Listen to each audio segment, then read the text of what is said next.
Épître aux Hébreux, chapitre 7. En effet, ce Melchisédek, roi de Salem, sacrificateur du Dieu Très-Haut, qui alla au-devant d'Abraham lorsqu'il revenait de la défaite des rois, qui le bénit, et à qui Abraham donna la dîme de tout, qui est d'abord roi de justice d'après la signification de son nom, ensuite roi de Salem, c'est-à-dire roi de paix, qui est sans père, sans mère, sans généalogie, qui n'a ni commencement de jour ni fin de vie, mais qui est rendu semblable au Fils de Dieu, ce Melchisédek demeure sacrificateur à perpétuité. Considérez combien est grand celui auquel le patriarche Abraham donna la dîme du butin.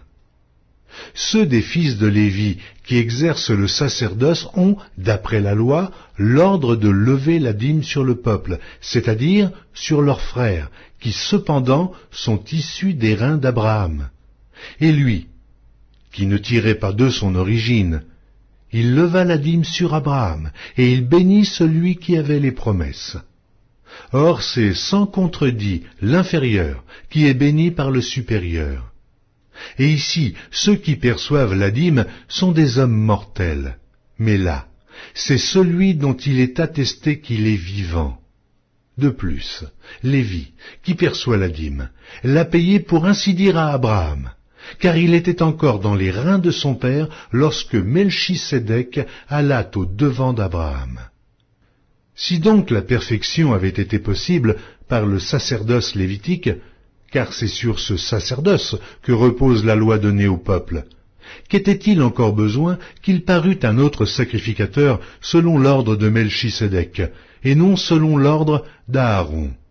Car le sacerdoce étant changé, nécessairement aussi il y a un changement de loi. En effet, celui de qui ces choses sont dites appartient à une autre tribu, dont aucun membre n'a fait le service de l'autel. Car il est notoire que notre Seigneur est sorti de Juda, tribu dont Moïse n'a rien dit pour ce qui concerne le sacerdoce.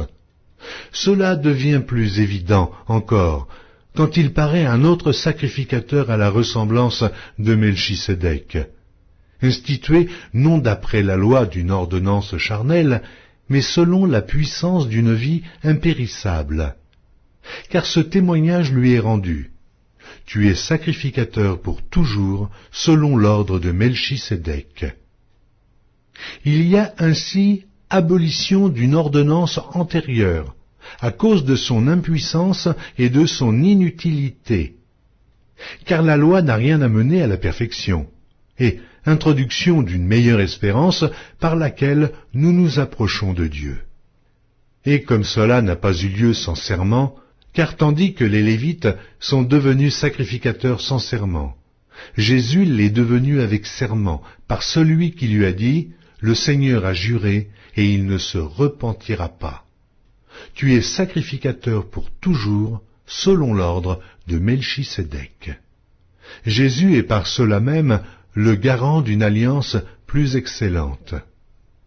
De plus, il y a eu des sacrificateurs en grand nombre, parce que la mort les empêchait d'être permanents. Mais lui, parce qu'il demeure éternellement, possède un sacerdoce qui n'est pas transmissible.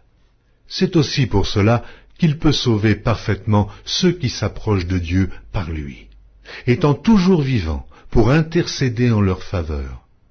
Il nous convenait, en effet, d'avoir un souverain sacrificateur comme lui, saint, innocent, sans tache, séparé des pécheurs et plus élevé que les cieux, qui n'a pas besoin, comme les souverains sacrificateurs, d'offrir chaque jour des sacrifices, d'abord pour ses propres péchés, ensuite pour ceux du peuple, car ceci il l'a fait une fois pour toutes en s'offrant lui-même.